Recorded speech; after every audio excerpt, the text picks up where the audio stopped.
Ya, ngaji itu harus objektif. Objektif itu jujur. Jadi bisa saja korbannya ya saya, bisa rektornya, bisa semuanya. Tapi korban dengan makna yang bagus. Karena di antara saran Al-Quran, Allah ngendikan kalau belajar atau mencari nasihat atau mencari kebaikan apa saja, itu diistilahkan walau ala anfusikum awil walidaini wal aqrabin, meskipun ketentuan itu merugikan kamu. Jadi ketentuan apapun yang merugikan kita, kita harus tetap kaji meskipun itu tidak menguntungkan kita. Karena banyak problem, mulai dulu sebenarnya problem itu orang yang wakam da'in yadda'i annahu da'a ilallah, tapi hakikatnya yad'u ila nafsi. Jadi banyak da'i yang mengklaim dirinya mengajak ke Allah dan Rasul, tapi sebetulnya hakikatnya mengajak ke kelompoknya sendiri. Saya ini termasuk kiai yang masih orisinil.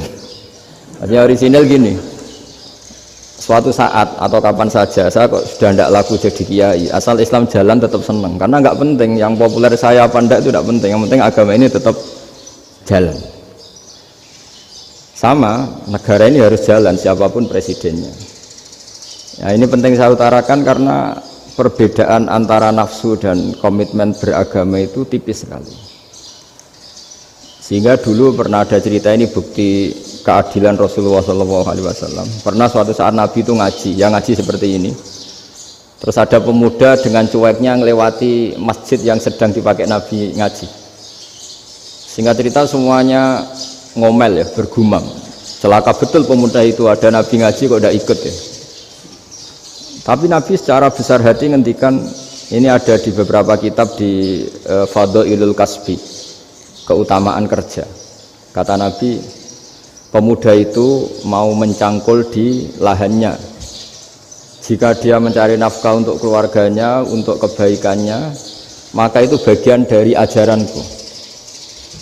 Jadi Nabi berbesar hati bahwa kerja seperti itu bagian dari ajarannya. Jadi tidak harus datang ke majelis ngaji. Dan bisa saja yang sedang hadir itu ya orang yang dari istrinya minta belanja, dari ngaji terus benar dituntut belanja kan gitu. Mungkin anak-anak UMM yang kesini daripada tengok-tengok yang Malang bosan jalan-jalan ke Rembang gitu. Nah, jadi nggak mesti benar juga niatnya gitu. Jadi ya sama itu. Jadi kalau di dunia kiai yang masih orisinil itu, nafsu itu benar-benar dilatih. Maka masyhur dalam cerita ada orang perang sama Ali radhiyallahu anhu. Ketika perang ini sangat semangat, tapi ketika orang itu meludahi dan Sayyidina Ali ini tersinggung karena diludahi, Sayyidina Ali langsung angkat tangan, sudah perangnya nggak usah diteruskan, karena saya marah sama kamu sekarang demi nafsu, karena kamu meludahi saya, padahal saya tadi motifnya demi Allah dan Rasul. Jadi sangat tipis bedanya kita emosi karena diri kita dan emosi karena Allah dan Rasul. Sehingga ketika diludahin ini terus beliau mikir, jangan-jangan perang saya karena saya diludahin. Nah, yang hilang dari peradaban modern adalah Allah itu tidak begitu hadir di hati kita. Saya sering cerita di mana-mana, teks hadis itu sebenarnya berbunyi gini, ini hadis sahih. Mangka na yu'minu billahi wal yaumil akhir fal yukrim jarohu. Ada yang fal yukrim jarohu doifahu, ada yang fal yakul khairan aul yasmut. Siapa yang iman dengan Allah dan Rasul maka harus memuliakan tetangganya, memuliakan tamunya. Dulu itu ada seorang ulama dipanggil anak muda, dibully terus sekarang. Wahai kiai, datang ke rumah saya. Datang kiai itu. Setelah sampai ke rumah orang itu, silakan kiai kembali ke rumahnya, saya tidak butuh kiai. Kiai itu dengan riang kembali. Setelah di rumah dipanggil lagi, Pak Yai silakan datang ke rumah saya. Datang lagi, ya senyum-senyum kiainya santai. Wah nggak jadi butuh Pak Yai, silahkan kembali lagi. Sampai 3 kali. Oh itu kalau rektor digitukan marah itu, dosen marah. Kiainya santai, santai senyum-senyum rileks. Ketika ditanya kenapa Pak Yai tidak tersinggung, jawabannya unik.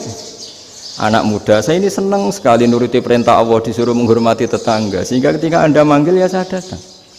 Ketika Anda nyuruh pulang ya saya pulang, saya senang.